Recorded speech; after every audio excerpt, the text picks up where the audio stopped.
Hi, everyone who's just joining us. Welcome.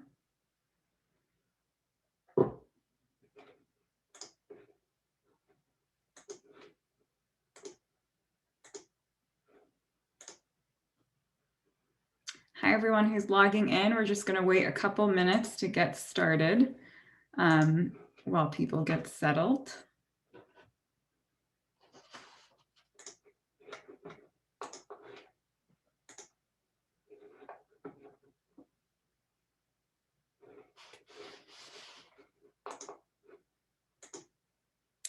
Welcome again, everybody. Just going to wait. If you're just logging in, we're just going to wait another minute or two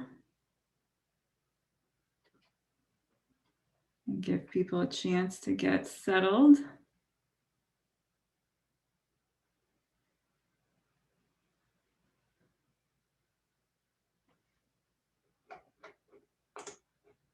We do have our chat open today, so if you want to say hello to everyone, we invite you to do that.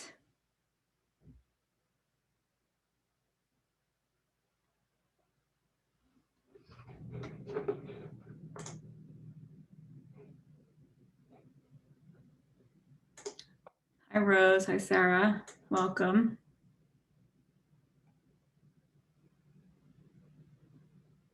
Just going to wait one more minute because I know we had a lot of people registered and I see people still coming on. Hi, Sharon. Hi, Angelica. Hi, Gwen. Welcome to all of you.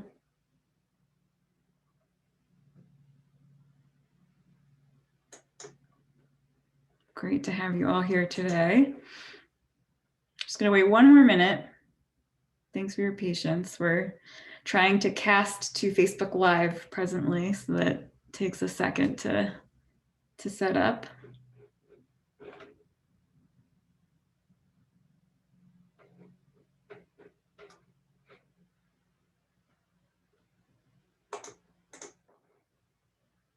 We have a lot of people on today. This is great.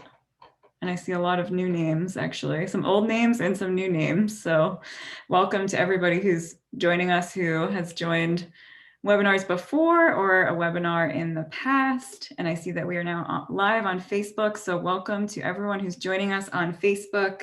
My name is Emily Lemiska, and I am Director of Communications and Educational Programming for the U.S. Pain Foundation. And I am very excited about today's topic and speaker. We're going to be talking about pain management and gut health, and we are very lucky to have Gerald M. Sachs here today to speak with us. He's waiting in the wings, ready to give his presentation.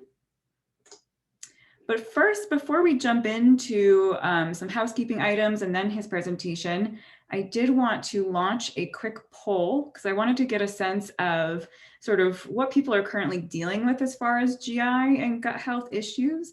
So Nicole, if you wouldn't mind launching that poll. And if you're on Facebook, the poll won't be visible to you, but you can type in the comments if you're comfortable and let us know your response.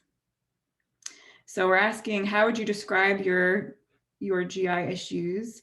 And you can choose one or more of these options. We're just interested in knowing, what people are dealing with. So we'll leave that open for just a minute, perhaps, while people put their answers in.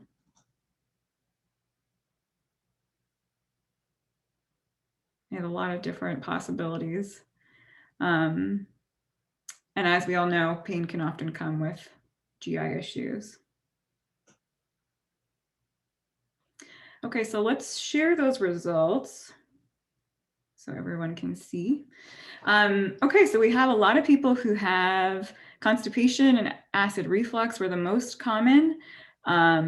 We have quite a few, though, of IBS or IBD, but it sounds like people are dealing with a lot of different things here. And of course, there's the other category because we didn't list, every possible symptom or condition here. That's really interesting for us to know. So thanks for sharing that with us. So let's jump into the actual webinar. So just as a lay of the land for today, I'm going to go through some sort of housekeeping administrative items. Then we'll get to our much anticipated presentation with Dr. Sachs. And at the end, we're going to do a Q&A. And we're actually, the presentation's a little on the shorter side today because we really wanted to focus on answering some of your questions from the audience. We know that that is, often most helpful to people.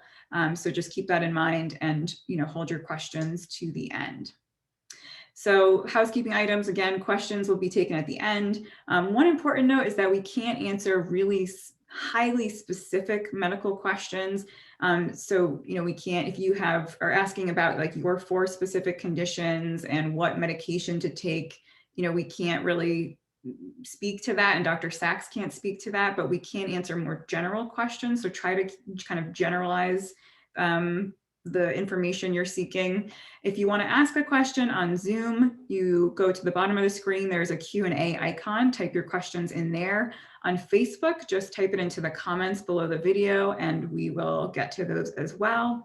Again, as I said earlier, the chat is open, so please feel free to talk to one another, but just be respectful. And if you have to jump off early today, I think we'll be like an hour or under, but if you have to jump off early, we do record all of our webinars and we will post it to our website within the next few days. So you can always go back and check the recording there if you'd like to. And again, along the same lines as, we can't really answer very specific, highly specific medical questions. I just want to remind folks that this webinar is educational only. Obviously, you should consult with your doctor about your specific condition, your specific symptoms. Everyone is so different. So what we're talking about today, it might not apply to you. So always be sure to get advice directly from your doctor. And of course, we don't recommend or endorse any specific therapy, treatment, product. We're just trying to educate you about your options. So with that, I'd like to welcome Dr. Gerald M. Sachs, and I'm just going to introduce him and read his bio so you get to know his expertise a little bit. So Gerald M. Sachs is the Director of Pain Management at the Pain Institute of Santa Monica in Santa Monica, California. So I'm very jealous of him today because it's snowing in Connecticut. Dr. Sachs received his medical degree from the University of Massachusetts Medical School, graduating in the top 6th of his class. He completed a residency in anesthesiology and critical care at the University of Chicago and was a resident in orthopedic surgery at Emory University affiliated hospitals in Atlanta. He completed a fellowship in pain management at Harvard Medical School and Brigham and Women's Hospital in Boston. His research interests include neuropathic pain, psychosocial issues as they relate to pain perception, and musculoskeletal mechanical aspects of pain perception. He has lectured nationally and internationally on pain management and has served as an invited speaker at many CME and Grand Round presentations throughout the United States. So we are very lucky to have Dr. Sachs here with us today. He brings a great breadth of expertise in pain management. I do want to remind folks that he is not a gastroenterologist, so he's going to be speaking about gut health issues and gastrointestinal issues from the perspective of a pain management specialist. So with that, I'm going to turn it over to Dr. Sachs. Welcome, and we will turn it over to you. Great. Thank you very much, Emily. So my name is Jerry Sachs. I'm an anesthesiologist, pain specialist, speaking to you from Santa Monica, California. Let me adjust this little thumbnail video thingy so I can see what I look like. There you go. Okay. You're going to figure out in a minute, I'm actually not from Santa Monica, California. I'll do my accent for you. Let's see. I drove here in my car. And for lunch, I'm thinking of having lobster and chowder. There you go. Yes, I'm from Boston, Massachusetts originally. I know what snow looks like. I've seen it fall from the sky, but I've been here for about 30 years in Santa Monica, California, where there is no snow. There's actually no weather. Although it is sort of overcast today, which is like really upsetting to us. In the meantime, I did not start off as a anesthesiologist pain management specialist. I actually graduated from medical school, as my family says, thank God. By the way, that picture, I think that might have been my bar mitzvah picture. I'm not sure. It's hard to tell. But anyway, I graduated from medical school, as my family says, thank God. Did a residency in orthopedic surgery, decided I did not like that, switched into anesthesiology, and then subsequently did a pain management fellowship. Then I moved out to California. I was a professor for a while, and now I'm in private practice in Santa Monica, California. I deal with a lot of patients, and yes, I see a lot of celebrities. No, I can't tell you who they are, but let me put it to this way. The celebrities have diseases that regular people don't have. I don't know if any of you ever have suffered from a disease called DDS, dilaudid deficiency syndrome. Apparently, it's very common in the celebrity population. I actually see patients all the time, and the primary goal of some of my patients is to obtain opioids. I tell every patient that I want them to be as comfortable as possible and functional as possible on the lowest dose of opioids. Many of my patients tell me they would rather be minimally functional on the highest dose of opioids. And we have to work out the balance, and I win because I'm the one writing the prescription. But again, I'm not a gastroenterologist. I am an anesthesiologist, pain management specialist. But today we're going to talk about how pain management and gut health interact. And let's see if I could advance the slides. I don't think I can. Oh, either I advanced it or maybe one of you guys did, but in any case, we're on the next slide. So the link between gut health and pain, a lot of my patients come in and they do have chronic abdominal pain, chronic pelvic pain, but the most common thing that I treat is primarily lumbosacral pain and osteoarthritis. But even in those patients, there is commonly an overlap, primarily because a lot of the medications that we utilize to help patients with pain do affect the gut and can frequently cause constipation, and sometimes the opposite. Sometimes they cause diarrhea. So it's a constant balance between enough comfort that the patient is functional, but not taking too much medication, and not just opioids, other medications as well, that may affect the gut. So a patient will come in, like every good doctor. The first thing I'm going to do is take a history. We're going to perform a physical examination. I'm going to review whatever x-rays or CT scans, MRIs, neurology evaluations, nerve conduction studies, every piece of information that may help me to take care of the patient. And then we're going to come up with a plan. And the plan almost always does involve some sort of physical therapy modality, because as we know, the more you move around, the better off you are as a general rule. Now, of course, there are many patients that can't really do physical therapy. Either their pain is not well controlled enough for them to do that, they don't have access to physical therapy. And right now, most of the physical therapy modalities that we're doing are done by Zoom PT, or socially distanced physical therapy. So we start off with that, and then we'll use medications. In general, we're going to utilize acetaminophen unless there is a reason not to utilize acetaminophen, such as previous hepatic issues. We try to keep the dose of Tylenol or acetaminophen under 3,000 milligrams a day, total daily dose. And then if it's appropriate for patients, we're going to use non-steroidal anti-inflammatory drugs unless there's a contraindication for them. Now, acetaminophen is relatively okay on the GI tract, but non-steroidal anti-inflammatory drugs, we now know that all non-steroidal anti-inflammatory drugs in some patients can have side effects. And this, by the way, includes the over-the-counter non-steroidal anti-inflammatory drugs, your Aleve, your ibuprofen, your Advil, medications like that. So every non-steroidal anti-inflammatory drug in some patients can create problems, primarily involving the GI tract, but also involving the cardiovascular system.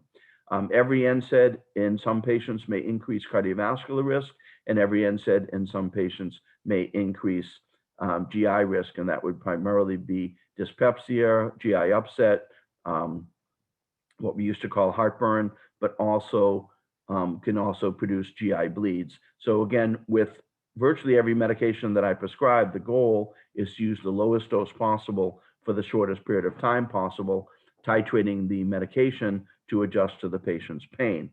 And that certainly applies to opioids as well. In general, any opioid in any individual patient can slow down GI motility and can produce nausea. It can produce certainly opioid-induced constipation, etc. And we need to address and deal with that. And there are certain medications that are specifically designed. They're called peripherally acting mu-opioid receptor antagonists, or PMORAs. And these medications were specifically invented to decrease the possibility of opioid-induced constipation while patients are taking opioids.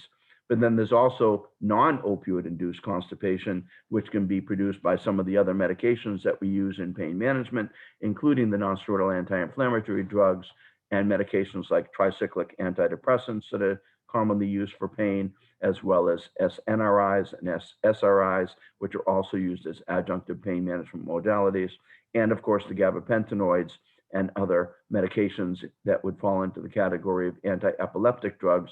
These also can affect the GI tract, sometimes slowing the GI tract down, sometimes actually producing diarrhea. So in general, we do want to be aware that medications can affect the gut and the gut can affect medications. Next slide. So gut health and pain, there's unique considerations with each medication. Certainly anytime any of your physicians or nurse practitioners or PAs want to add a new medication, it's essential to go over the medications that you're already taking. I find one of the most important things that I do to help my patients is to review what we call a complete and accurate medication list. We ask each patient, new patients, to come in with a pre-written out or typed medication list. And I would say less than half of the patients actually show up with an accurate and complete medication list. So when you're going to see your healthcare professionals, and of course we are including nurse practitioners, PAs, and nurses, as well as physicians being DOs or MDs in this group, make sure that the person that you're talking to knows every medication that you're taking. And that also includes, by the way, supplements, and it also includes vitamins, and it includes pretty much everything that you put in your mouth, because medications can interact with other medications. And also, if you're going to be thinking about adding a new medication, you want to make sure that it's not going to produce a side effect by its interaction with the medications that you're already taking. So in certain conditions, pain is a major symptom. These would include, of course, Crohn's disease, IBS. I actually treat a lot of cancer patients. So GI cancers, pancreatic cancer, chronic pancreatitis, acute pancreatitis, all sorts of problems in which abdominal pain, pelvic pain can be the primary symptom. But there are also other conditions like migraine, fibromyalgia, chronic low back pain, osteoarthritis, in which patients can have gastrointestinal complaints as well, either from the disease itself or sometimes from the medications themselves. And generally, gut health is tied to overall wellness, so you have to have a good GI tract. And we're learning more and more about how the GI tract affects the other parts of the body, and how the GI tract, and specifically GI health, can also enhance overall wellness. Gut health can affect medications. In other words, if you're taking a medication that perhaps slows down gastrointestinal function, you may absorb more of the drug. And if you have medications that speed up gastrointestinal function, you actually may not be able to absorb the medication. I have some patients that come in and they tell me that the medications go right through them, and they even can see the pill in their stool. If this does happen, make sure that you discuss that with your primary care physician, your pain management specialist, whatever healthcare professional is prescribing that medication, so that potentially adjustments can be made. Next slide. So let's talk about non-steroidal anti-inflammatory drugs. Very commonly used. They're not opioids, and therefore they don't have the addiction potential of opioids. But that doesn't mean that they're benign medications. It doesn't mean that we should just, go to Costco and buy a big bottle of ibuprofen and take, 6 pills every 3 hours or something like that. And I have had patients do that. I've had patients presume that because something is over the counter, it's inherently safe, and that's not actually correct. With Tylenol, again, acetaminophen, you want to limit it to 3,000 milligrams a day, total daily dose.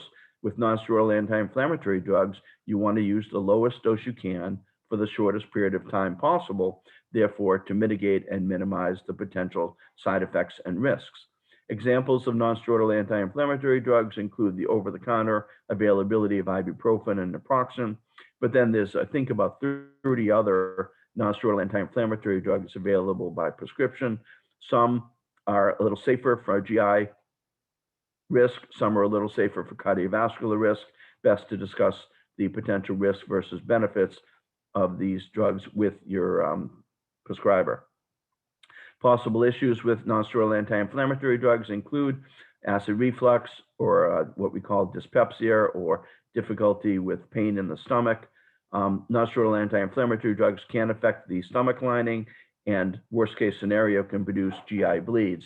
And literally thousands of people die every year in the United States because of a GI bleed from a non-steroidal anti-inflammatory drug. So remember, these drugs can be very effective in treating acute pain, chronic pain, osteoarthritis pain, etc., but there are potential risks. So we avoid high doses. Sometimes we'll use high doses for a short period of time and then switch to a lower dose, a maintenance dose.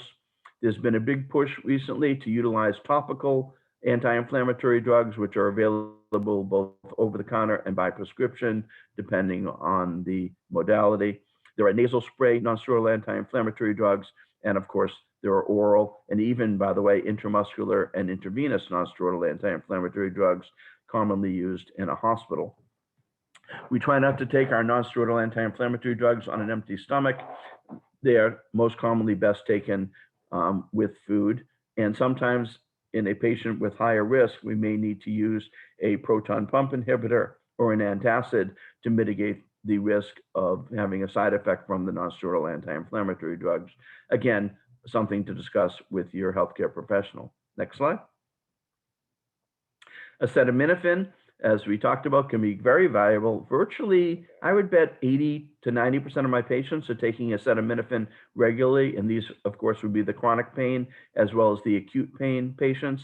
Postoperatively, when patients have surgery, almost always we put them on what we call a multimodal anesthesia analgesia pain management protocol, which includes acetaminophen, usually dosed at 1,000 milligrams 3 times a day for a total daily dose of 3,000 milligrams. But that doesn't mean everybody can take acetaminophen safely. While it does have less GI side effects than the non-steroidal anti-inflammatory drugs, acetaminophen is primarily metabolized through the liver, and a patient with a pre-existent liver problem, maybe a history of hepatitis, maybe somebody with pancreatitis, maybe somebody who has elevated liver function tests from other problems such as a prior history of alcohol usage or abuse. These patients may not be a candidate for chronic acetaminophen usage. In some of my patients, I will monitor their liver function tests. And since these patients are commonly on non-steroidal anti-inflammatory drugs, I'm also going to monitor their renal function tests because most of the non-steroidal anti-inflammatory drugs are metabolized through the kidney. Next. Which brings us to steroids. Your healthcare professional may sometimes put you on a short course of steroids, but also there are many diseases such as Crohn's disease or some of the GI tract disease, irritable bowel syndrome, in which patients may be taking prednisone or other steroids for long periods of time. Steroids can be very, very effective in decreasing the disease issues, but also can produce long-term side effects that we must be aware of. Taking a steroid chronically can increase your risk of a GI bleed, a GI ulcer, acid reflux, and therefore they must be taken with caution and monitored. Also, we do not commonly co-prescribe steroids with non-steroidal anti-inflammatory drugs unless your healthcare professional specifically states that it's okay to do that. It would not be a good idea to take, if you're taking steroids chronically, say for Crohn's disease, and then add an over-the-counter ibuprofen or an over-the-counter naproxen product. If you're going to do that, I would check with your physician or healthcare professional first to make sure that you're not going to create another set of problems. Steroids are best used judiciously, and again, as with almost every drug that we talk about, you want to use the lowest dose possible for the shortest period of time possible. And with steroids, like non-steroidal anti-inflammatory drugs, you want to take these with something in your stomach, some sort of food. Next slide. That brings us to opioids. Well, opioids have gotten a lot of media coverage in the last decade. 20 years ago, we were teaching, and I was actually one of the teachers for this, that we should use opioids more, amazingly enough. There was some data to back it up that opioids were actually underutilized in chronic pain management, specifically, by the way, for cancer patients. And now with cancer patients, of course, we're going to give them whatever amount of opioid it takes to control the pain. The issue is, how much opioid do we give patients who don't have cancer? How much opioid do we utilize in patients with chronic for lack of a better term, benign or non-cancer pain? And the answer is as little as possible. And while even 5 years ago, we were still using opioids more than we are now, there's been a general national trend towards minimizing opioid use and obviously using them with caution. And we're not talking just about the addiction issue, which of course is a major problem. I think it was like 70,000 people died of opioid overdoses in, I think it was 2018. Of course, about 50,000 of those were use of illegal opioids, primarily heroin and fentanyl, but also about 20,000 people did die of opioid overdoses using prescription opioids. So again, we're going to be very careful with our opioids. We're going to make sure that we keep them in a safe place, that we keep them locked up and away from children, away from pets, by the way, away from other family members. Sometimes, unfortunately, teenage children and young adults will take opioids from their older parents and abuse those opioids as well. So certainly, while there is a role for the use of opioids in pain management, both acute and chronic, we are using opioids less and less as time goes on. I have patients that tell me that they want to have 100% pain relief 100% of the time. I have to inform them that that's not a realistic goal. Our goal would be maybe 50, 60, 70% pain relief.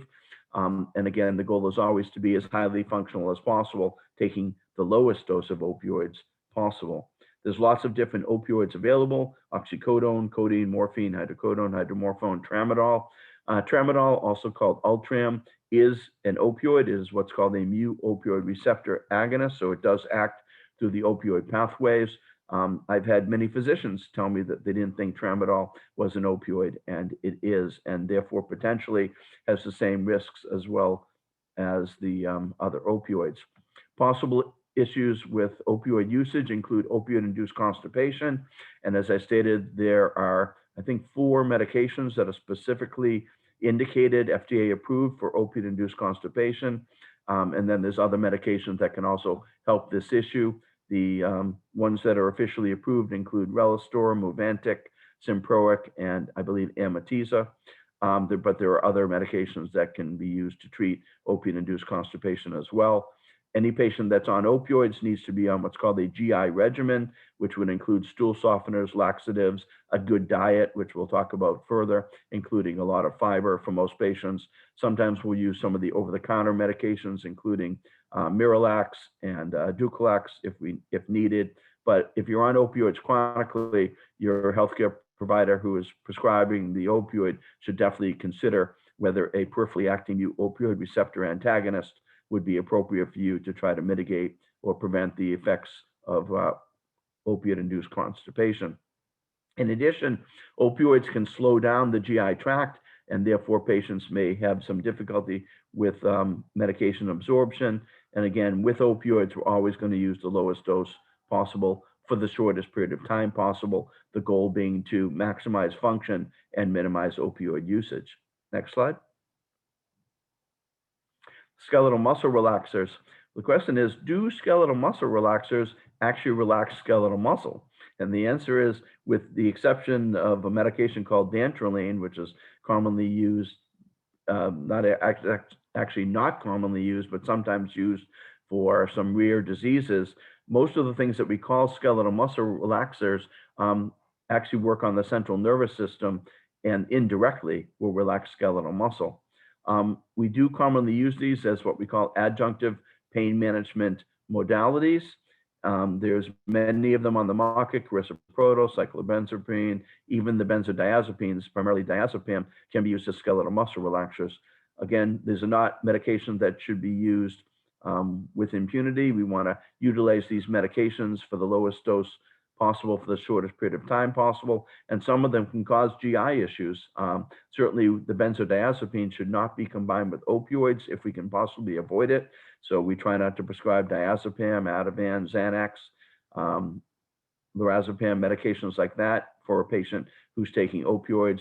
The combination of opioids and benzodiazepines can decrease respiratory function and be quite dangerous. So we try definitely to avoid that combination. But if we're using, for example, metaxalone, tizanidine, cyclobenzaprine, for a muscle relaxant. It can be a useful adjunct primarily to enable the patient to do physical therapy. And these medications can also relax the GI tract and certainly the musculoskeletal system of the abdominal area. With all medications, you want to make sure you're hydrated and, of course, use the lowest dose possible. Next slide. SSRIs, there's, I think, 5 of them on the market. I probably can name the brand names. Let's see, there's Prozac, Paxil, Zoloft, Celexa, and Lexapro. I think Luvox, so I guess there would be 6. These medications are most commonly utilized to treat depression, major depressive disorder, also used to treat anxiety disorders. They don't, independent of their anxiolytic or antidepressant properties, appear to have a pain-reducing quality, whereas the SNRIs, which would be medications like Cymbalta, Effexor, Savella, I think there's another one. The SNRIs may reduce pain in addition to controlling anxiety and depression, but the SSRIs are very commonly used and sometimes cause nausea, especially when we initiate the use of an SSRI. Certainly, we want to take it with food to minimize the potential for nausea. Diarrhea is sometimes common with SSRIs as well. Next slide. Antibiotics. Antibiotics certainly can affect gut health by decreasing the natural intestinal flora. In other words, what we call the microbiome of the intestines, which has been getting a lot more study recently.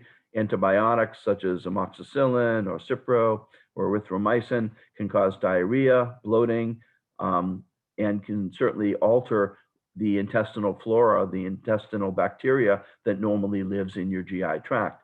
So these medications should usually be taken with food, and make sure you discuss with your healthcare provider who's prescribing your antibiotics to take them appropriately. Certainly never take a leftover antibiotic prescription. Don't self-treat with antibiotics, and do not treat viral infections with antibiotics. Antibiotics are for bacterial infections only. Of course, your healthcare professional will guide you through this process. Next slide. So in general, many of the medications that we utilize in pain management can affect the GI tract.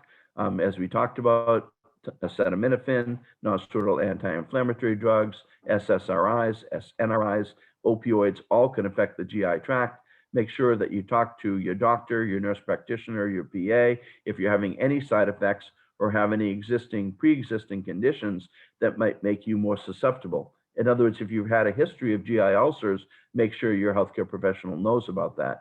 If you've had a GI bleed, make sure your healthcare professional knows about that. A good history, when you first meet the patient, can gather this information, but sometimes patients don't volunteer the information, and I have to ask specific questions to gather that particular issue.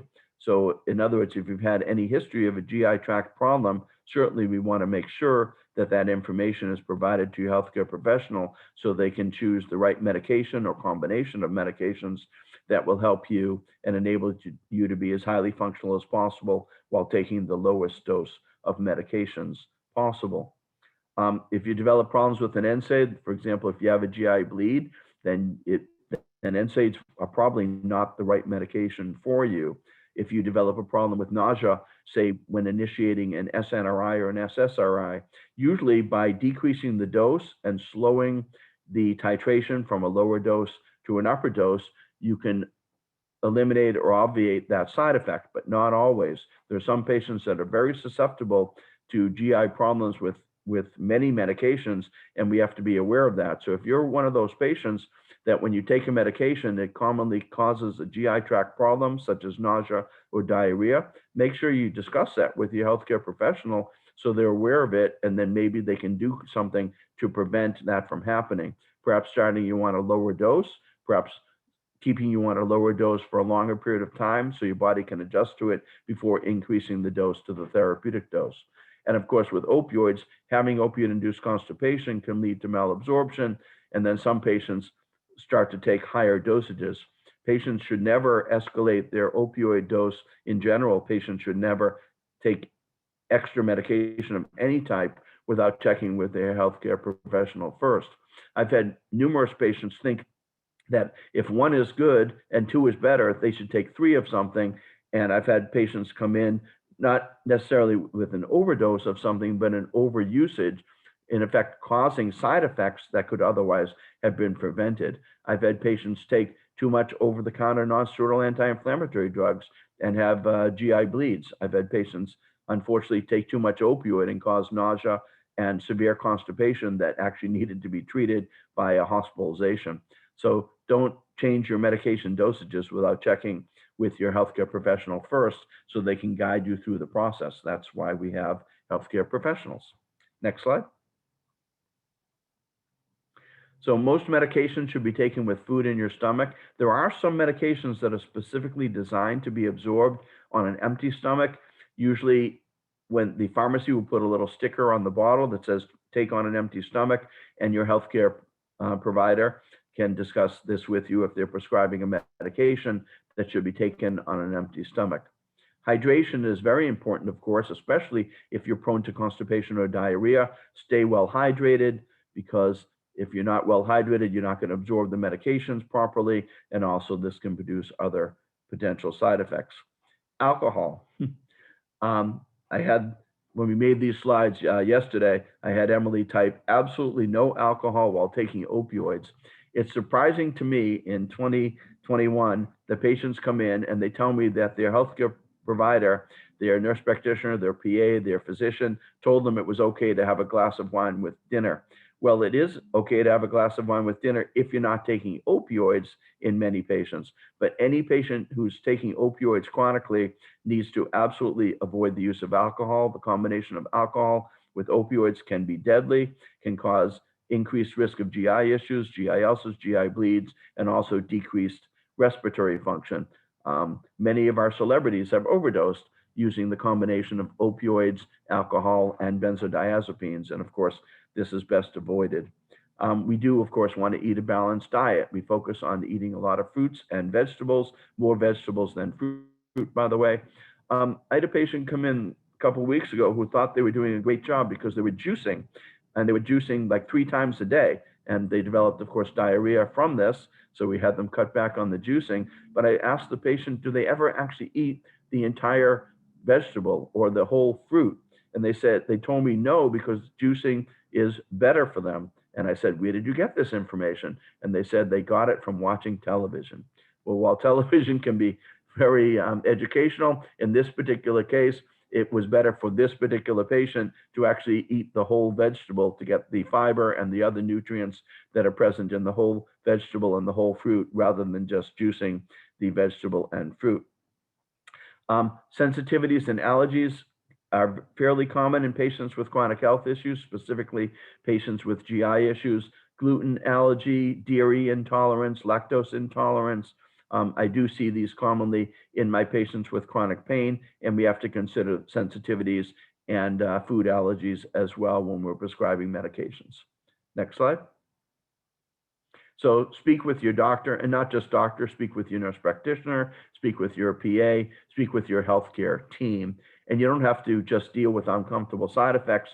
Many side effects can be avoided, and many side effects can be treated with adjustments of medication dose, with adjustments of medication dosing. And again, in general, with most of the medications we're using, we always use the lowest dose possible for the shortest period of time possible. Next slide. And there you go. I believe that concludes the slide presentation, and now we do have plenty of time for questions and answers. Yes. Thank you so much. Sorry, I have a little echo. You might be able to hear. Hold on a second. Thank you so much for that presentation. And we really appreciate all the information. We've had a lot of comments and questions coming in. One thing I did want to say is that I know that, opioids are such a complicated issue. So thanks for addressing those. And of course, we know that, on the one hand, we have to be careful not to overprescribe. But on the other hand, we're always mindful that some patients are being abruptly tapered or made to feel like they're, criminals just for wanting relief. So we do understand that it's a really nuanced and complicated issue. So with that said, I'm going to start with some questions. And one question that came in that Dr. Sachs and I actually talked about a little bit yesterday was about probiotics. And we talked about that in the sense that I had heard that, that was helpful with taking antibiotics or taking SSRIs, and that could like offset some of the side effects. And Dr. Sachs had a different answer. And that's one of the questions that we have was asking about if they can help. So Dr. Sachs, could you tell us more about Sure. probiotics? And again, I have to preface this, I'm not a GI doctor and I'm not an expert on probiotics. There are some probiotics, actually, we talked about this yesterday, Emily. Yogurt is a probiotic because of the bacteria that's in yogurt. That's what makes yogurt yogurty. It's the type of thing that you should discuss, again, with your healthcare professional. There are many GI doctors and GI nurse practitioners and PAs who have way more expertise than I do in reference to whether patients should be taking probiotics on a daily basis.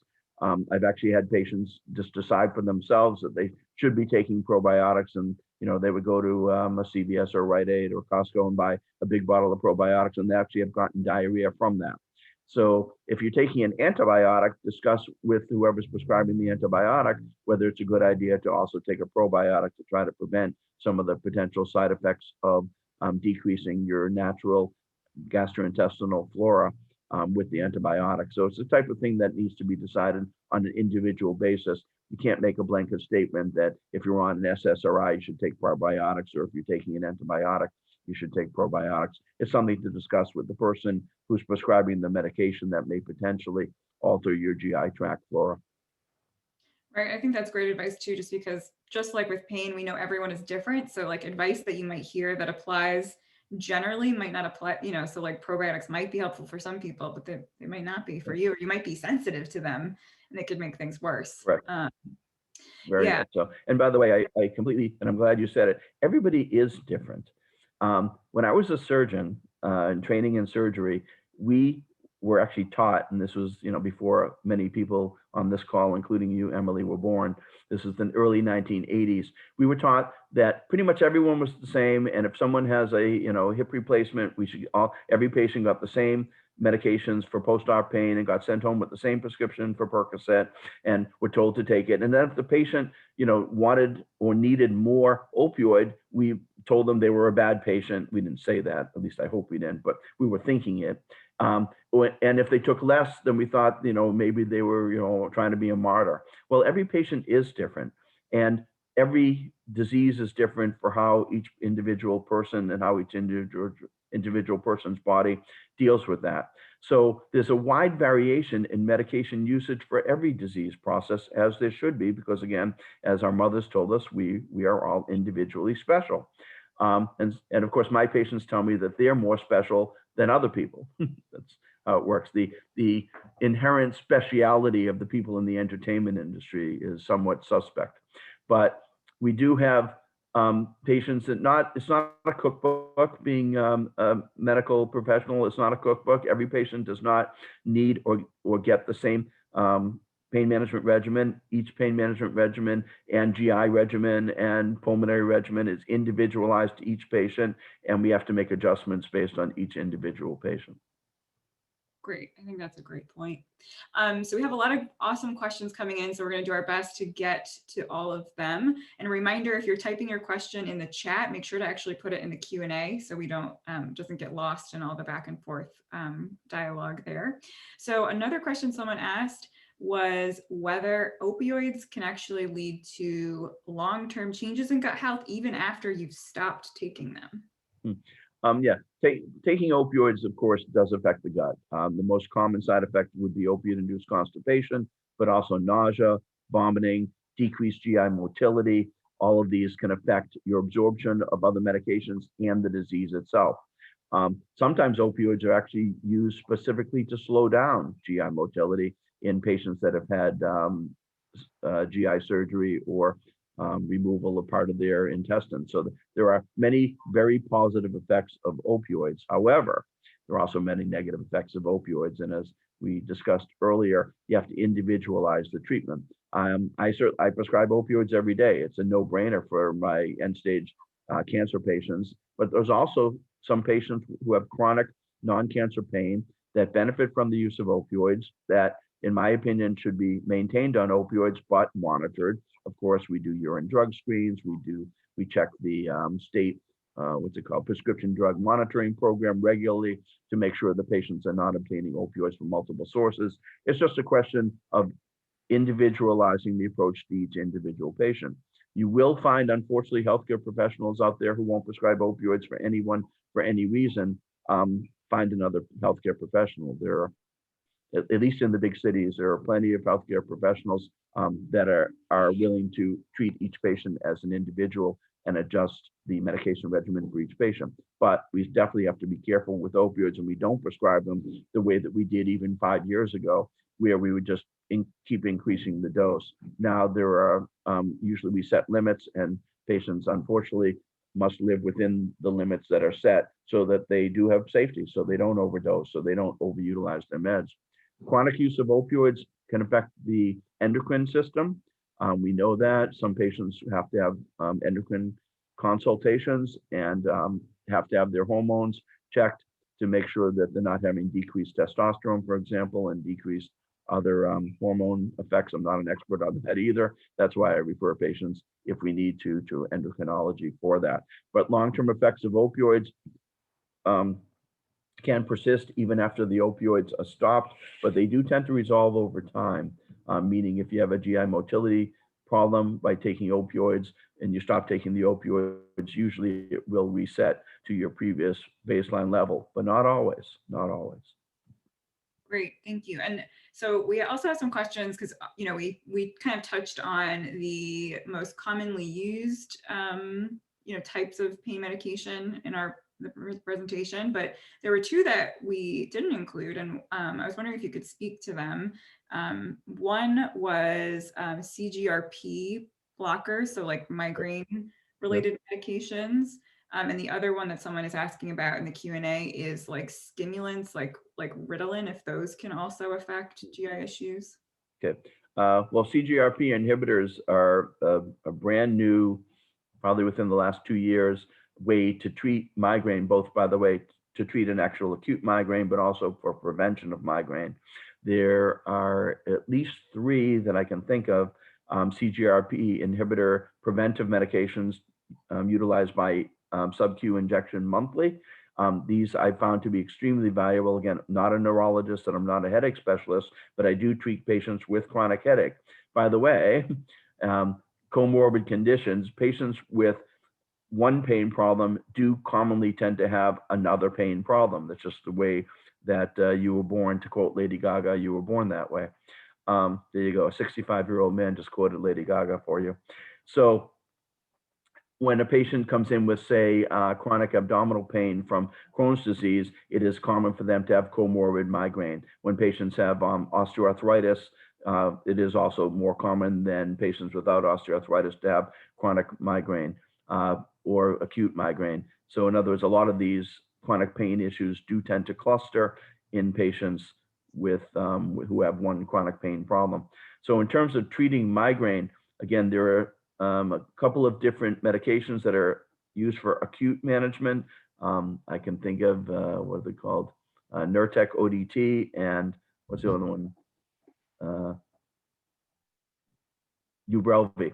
There you go. There's 2 of them that are used to treat acute migraine. They're CGRP inhibitors. In my own personal anecdotal experience, I have found these to be more effective than the older medications. In other words, the triptans that we were using to treat acute migraine. Also, we still use NSAIDs. We use medications like Cambia, Zipsor, fast-acting NSAIDs to treat acute migraine. Even sometimes patients, unfortunately, will have to go to an emergency room to get a shot of Toradol to treat a migraine. We do try to avoid opioids in treating migraine. But most of the patients who have migraine in my practice, and not just migraine, cluster headache as well, we found really good success with these newer modalities, specifically the CGRP inhibitors, both the long-acting ones to prevent migraine and the short-acting ones to treat an acute migraine. What was the other question? Stimulants. Yeah, stimulants, Adderall, amphetamines, etc. These can be very helpful in treating the diseases for which they are designed.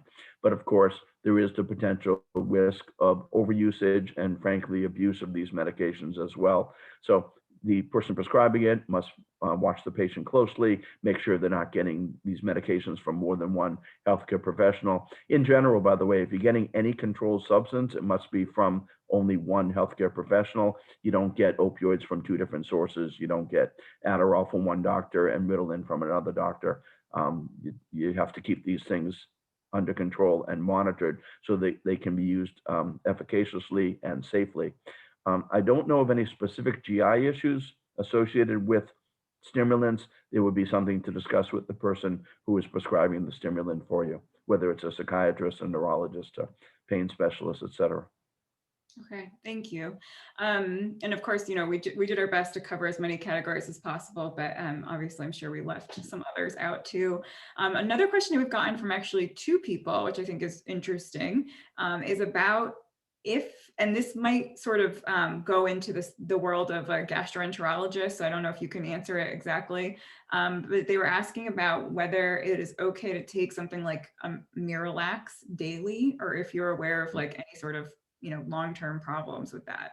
Yeah, actually, that does fall within the world of gastroenterology, but as you probably have figured out, I am the king of poop. Thank you very much. I obviously write a lot of opioids and treat opioid-induced constipation, so I've developed some expertise in that line. So when a patient comes in, first line for constipation is going to be your over-the-counter medications, your stool softeners, your laxatives, Miralax, Senecot S, Ducalax, milk of magnesia. Those are the most commonly utilized medications to treat constipation, and we do use them on most patients. Miralax can be very effective. Used to be a prescribed medication that's been over the counter for, well, definitely years, decades, probably. And we do use them. I'm not aware of any long-term consequences, but this is, again, is the type of thing you want to discuss with your primary care practitioner, with your nurse practitioner, with your PA, with your GI doctor, to make sure that chronic use of over-the-counter laxatives and stool softeners is appropriate for you. It is if you're taking opioids. It may not be appropriate if you're not. So it's, again, something to discuss with your healthcare professional. Great, thank you. Another couple related questions. So someone was wondering about whether back pain can actually cause GI issues somehow, maybe in like the muscle spasms being a problem, or probably not directly, but many patients with chronic low back pain will also have intermittent, if not chronic, abdominal pain. I have had numerous patients who try to compensate for the chronic low back pain by having chronic overusage of their abdominal muscles and therefore get abdominal cramping from that. This I have seen many times. I've actually seen patients that have overutilization of their abdominal musculature to maintain their core so that they compensate for their back dysfunction. I've had patients with many who've had multiple back surgeries that no longer have good muscle tone in their lower back, and therefore they can get abdominal issues with that. But in general, back pain doesn't cause abdominal pain, and abdominal pain doesn't cause back pain. There are some diseases, though, in which back pain and abdominal pain are both present. Chronic pancreatitis, for example, comes to mind, in which patients will present with or show up with epigastric pain in their abdomen and upper abdomen, but also they'll have low back pain associated with that. Gotcha. And sort of on a related note, which I guess you touched upon a little bit at the beginning of the presentation, but a question from one of our attendees is whether, sort of what you think about any evidence or research into the idea that improving your gut health and your gut microbiome can help with like musculoskeletal or like overall pain and kind of reducing inflammation throughout the body, and sort of what your thoughts are on that. Yeah, the answer is I don't know. However, that is a subject that is getting a lot more research now.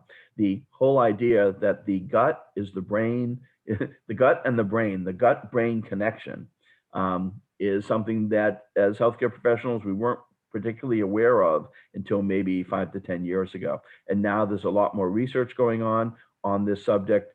Just the concept of your normal microbiome is a relatively new concept.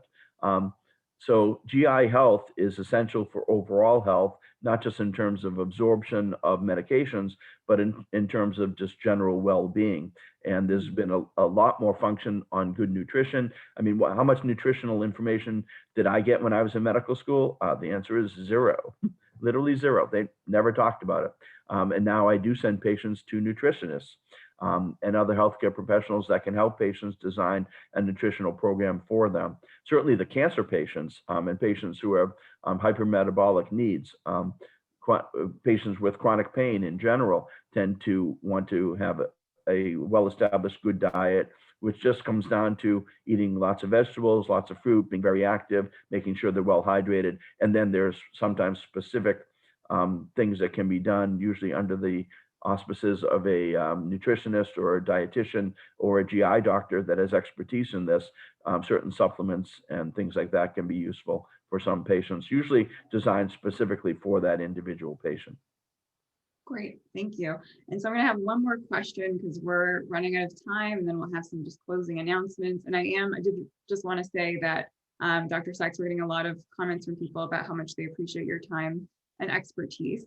So our last question for you is about a couple more categories of medications, and they're more controversial categories, but the beauty of webinars is we don't shy away from talking about complicated. I'm waiting for the marijuana question. Yeah, that's what it is. So we had two questions. One was about ketamine and its effects on GI issues and health, and the other was about cannabis.